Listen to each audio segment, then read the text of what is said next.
E eu acho que, obviamente, existem inúmeras aplicações, tá? E aqui, na realidade, eu estou trazendo algumas coisas aqui só para a gente fazer alguns highlights, né? Por exemplo, em saúde pública, a gente consegue tanto monitorar como fazer prevenção de surtos de doenças, né? Então, uma das operadoras que eu trabalhei, por exemplo, a gente trabalhava com os dados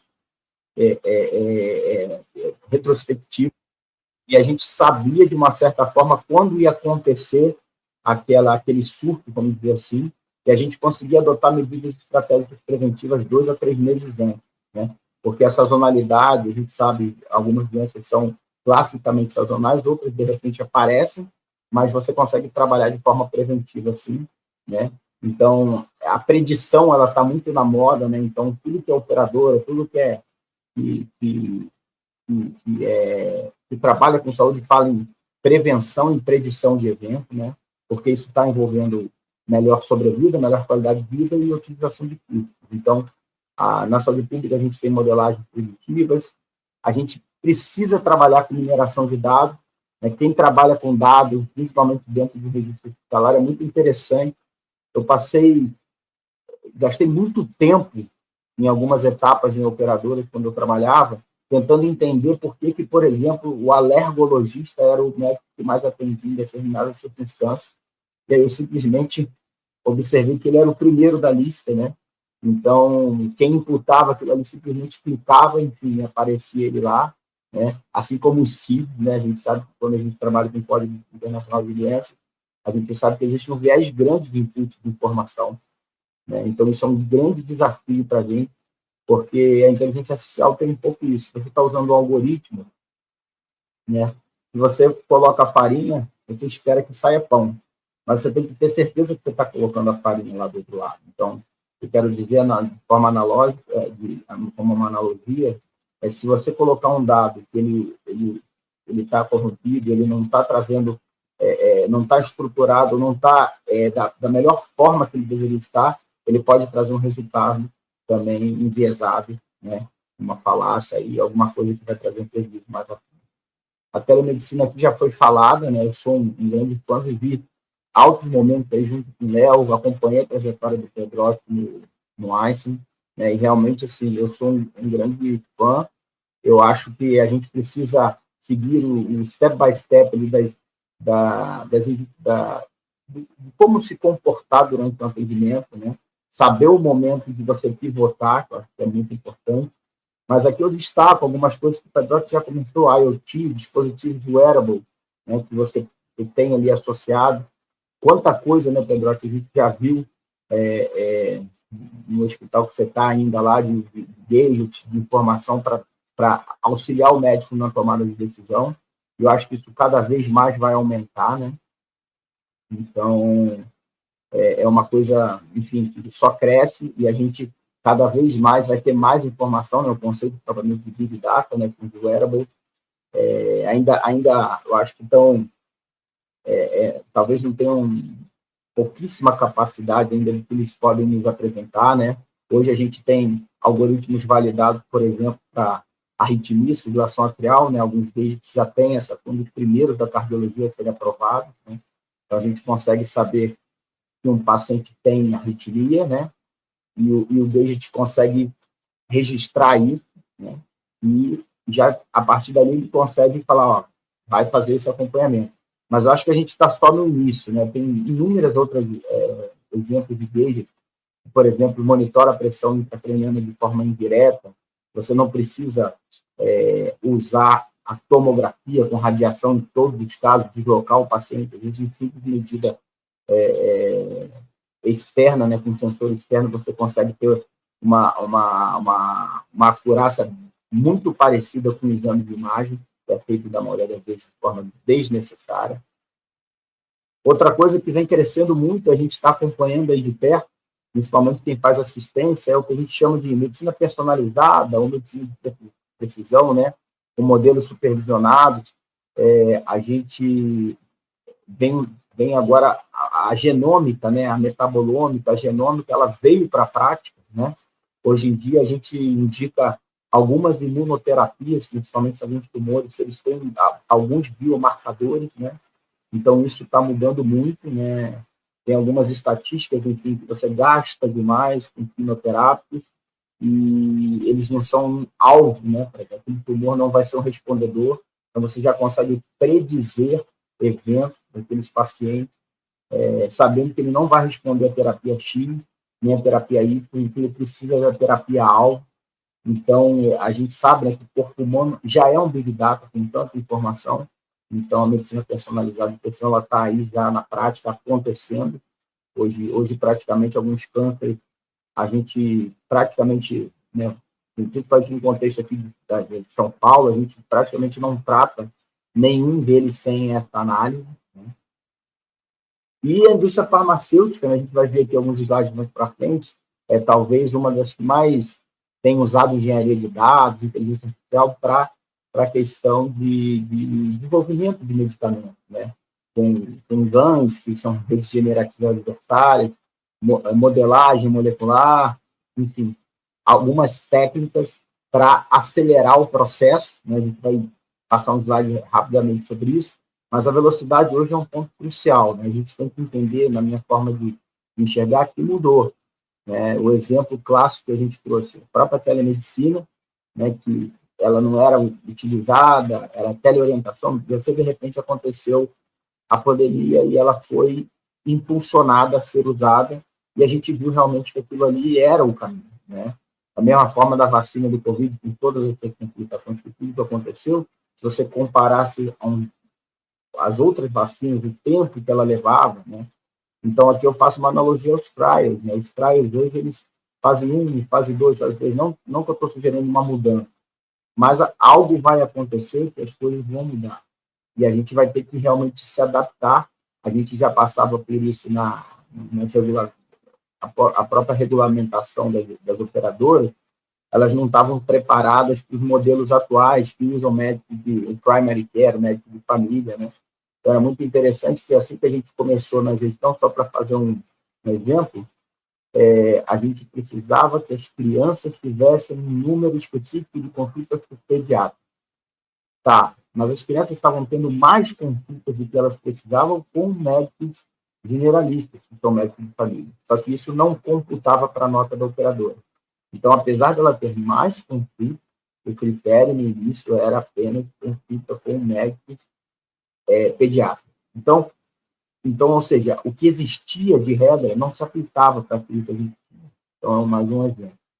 E aqui algumas outras coisas, essa área que eu mais estudo hoje, que é a questão do decision making, diagnóstico, propriamente dito, né? A gente hoje tem muita visão computacional, NLP, processamento de linguagem natural, né? Então, normalmente, quando você for ver alguém falando de inteligência artificial na área médica, provavelmente a chance de 80%, se você tiver que chutar, 80% deles são radiologistas, porque a coisa que mais cresceu foi realmente o diagnóstico por imagem, né? Os desafios Kegels aí da vida de achar e diagnosticar. Mas, em segundo lugar, estamos aí nós, cardiologistas, oncologistas também um pouco, mas principalmente cardiologistas, né? Porque na época que começou esse boom, a radiologia ficou muito preocupada, em especial a questão do diagnóstico da imagem, né, propriamente dito. Aqui na gestão hospitalar, eu dei alguns exemplos aqui, mas basicamente você não faz mais sentido você tomar decisão sem ser baseado em dados. Você coloca o valor do paciente, você coloca a custo-efetividade e tal, mas você precisa de dados. Você precisa trabalhar com dados, precisa criar os OKRs, você precisa ter um conceito de data-driven. Hoje não existe mais, eu acho, decisão dentro de grandes corporações sem análise de dados, né? Então, isso praticamente não existe. E dentro da gestão também hospitalar, né, de operadores e tudo mais, também existe um trabalho forte com auditoria, gestão de fraude, padrões, né, de contas e tudo mais, isso também vem crescendo. Aí o suporte ao tratamento, nós temos alguns modelos de machine learning, né, fazendo isso, os chatbots, né, que interagem usando linguagem natural, e processamento de dados não estruturados, estruturando eles para dar resposta. A saúde mental também é uma coisa que está muito na moda, né? Ela começou um tempo atrás por causa de abstinência, por causa de custo, e aí depois a gente começou a ter muito burnout, enfim. e hoje a gente tem inúmeras iniciativas de jornadas de cuidado, de chatbots, de linguagem natural e tal, para você fazer o reconhecimento, fazer priorização de atendimento, triagem de pessoas e tudo mais, para você não perdê-las, né? E não perder funcionalidade, e não gerar custo e trazer valor para esse dinheiro. Além disso, existem outras, né? A robótica, a cirurgia crescendo muito, o próprio hospital de Pedro Style é uma referência, virou um centro de educação, todos os lugares hoje estão trabalhando, já aconteceu algumas cirurgias à distância, então isso só vai aumentar, né? E o ensino, né, médico propriamente dito, e simulações realísticas, realidade aumentada, sistemas de tutoria, enfim, eu acho que tem muita coisa boa por vir, né?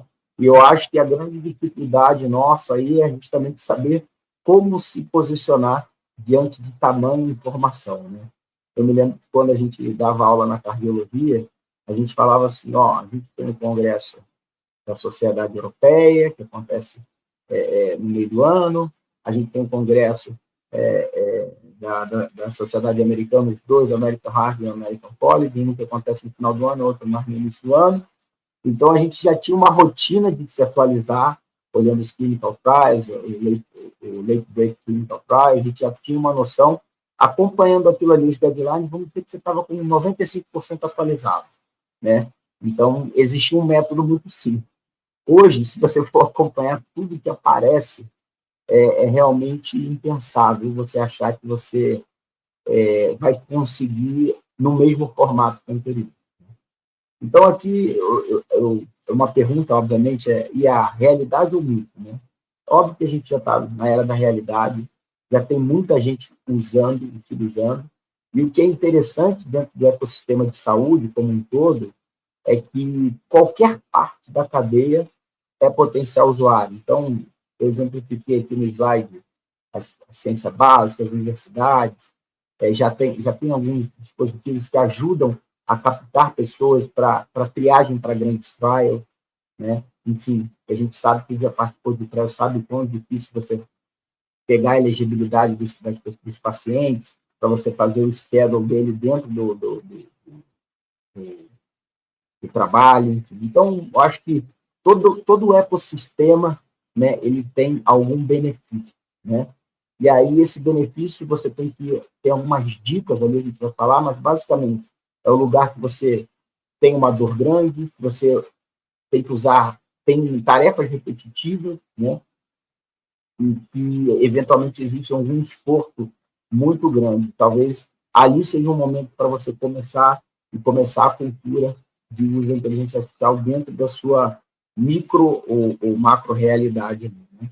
Porque você não vai conseguir abraçar o mundo. E aí, só para teatralizar um pouco do que a gente está falando, esse é um slide que está bem pequenininho mostrando, mas cada linha colorida dessa que vocês estão vendo aqui, ela, na realidade, representa o quê? Os algoritmos que foram aprovados pela FDA, né? Esse já é um slide que está só até 2019, tem um aqui mais para frente. Então, você já começa a ver ali, né, uma coisa bem confusa, com bastante coisa, e aqui a gente vê radiologia, que é o principal, alguns de cardiologia, né? Aí depois a gente tem neuro, psiquiatria, endocrinologia, né? E aqui já mais até 2022, aqui a gente tem uma graduação de cores, principalmente a radiologia. Então, cada vez mais você vê algoritmos sendo aprovados, né? E aí eu estou falando de FDA, né? Para uso prático, né? Então, isso é uma coisa que lá fora já acontece. Aqui no Brasil, a gente tem a RDC de 2022, né? Que consegue determinar como a gente define um software as a medical device. Então, ela é disponível, né? Hoje a gente tem 639, desde a última vez que eu vi, software aprovado como medical device. Basicamente, a diferença é que se ele vai interferir com alguma sugestão médica ao paciente, ele já é considerado medical device. Então, entendendo um pouco mais, quando você pega estimula você a fazer atividade física, e tal e tal. Se ele vier a partir de uma doença, ele tá indicando um tratamento médico. Se é uma coisa só para bem-estar e tal, ele não vai entrar nos critérios de elegibilidade da FRDC. Então, isso também está avançando, né? Recentemente, o Senado acabou de aprovar e foi para a Câmara também uma lei, né, para determinar aí os critérios de inteligência artificial, o que vai ser considerado de risco e tudo mais. Eu até fiz um post essa semana sobre essa temática. E aqui aquilo que a gente comentou, né? Time is life, ou time is money, né? Podemos falar assim. Qual que é o formato ideal, né, versus a necessidade do momento. Então, acho que a vacina do Covid e até a própria telemedicina trouxe um pouco essa visão, né? Ah, não, tem que ser assim, você precisa passar por fase 1, fase 2, fase 3, blá, blá, blá, né? Será que precisa realmente? Né? Às vezes a gente precisa de alguns impulsionando, né? De alguma coisa impulsionando. Então, por exemplo, da vacina, em pouco tempo ela já estava disponível e para quem, né, saindo do cenário político ou qualquer outro tipo de discussão, a gente viu como houve uma mudança na rota dos pacientes internados e tudo mais. Então, aqui só para exemplificar um pouco essa questão da velocidade. Então, que a gente vai entrar realmente no novo. Aqui também, mostrando a velocidade já de publicação. Então, hoje, se você vai, por exemplo, no PubMed escreve inteligência artificial, você já vê aí a curva exponencial de aumento de publicações nessa linha, e proporcionalmente ela é cada vez maior. Tá? Aqui uma temática da FDA falando um pouco sobre essa questão, né, de você é ou não é um device médico, né? Então, quem está nesse ramo de IA para medicina sempre tem que tomar muito esse cuidado, né? Então, se você oferece análise, se você faz recomendação direto para o paciente, normalmente você vai estar enquadrado como um software, como um device. E se você é um device, você tem regulamentação específica.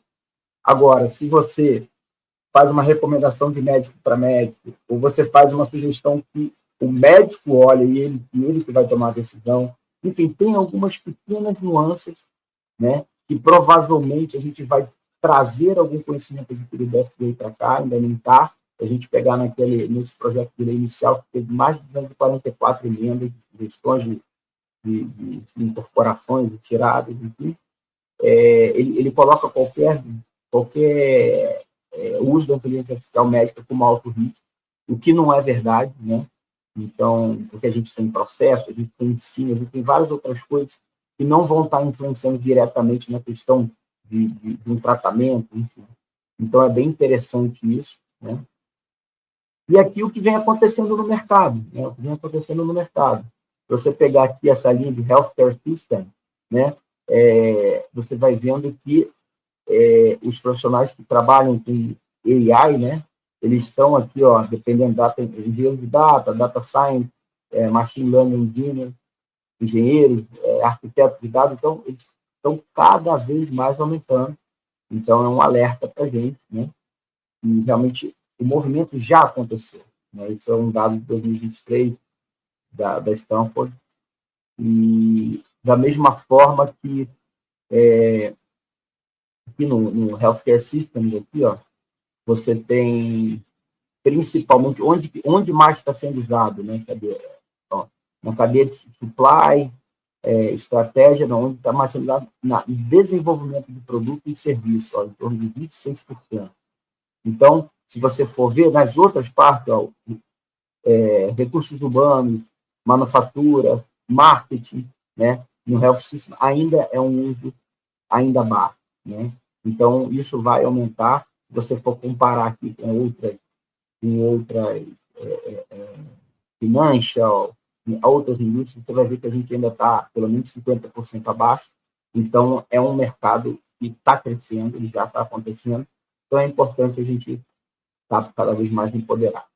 Então, se você for pensar lá, por onde eu vou começar, o que eu faço, o que eu devo fazer, né? Você vai seguir aquele básico, qual que é a dor, onde eu tenho um processo repetitivo, onde eu tenho capacidade de olhar o dado e saber o resultado que eu vou ter após a implementação de alguma coisa, né? Então, você vai fazer um POC, você vai ter KPIs, você vai trabalhar com OKRs, enfim, e você precisa ter visibilidade, é a questão do dado, que a gente tem comentado. E, na minha experiência, você tem que ter resultado, mas o resultado ele tem que vir junto de algum saving, tá? Saving financeiro, tá? São poucas as empresas, existem, obviamente, que você vai trazer só um resultado de valor para o consumidor final, para o cliente. Se você não trouxer um saving, você está, vamos dizer assim, correndo um risco maior. Então, isso é importante. Aqui eu vou trazer agora alguns pequenos exemplos, tá? Que a ideia nossa aqui não é trazer exemplos específicos, porque a gente tem uma gama muito grande de empresas, soluções, tecnologias, enfim. Mas, só para teatralizar um pouco, ó, exemplo, essa predição a partir de imagem, né?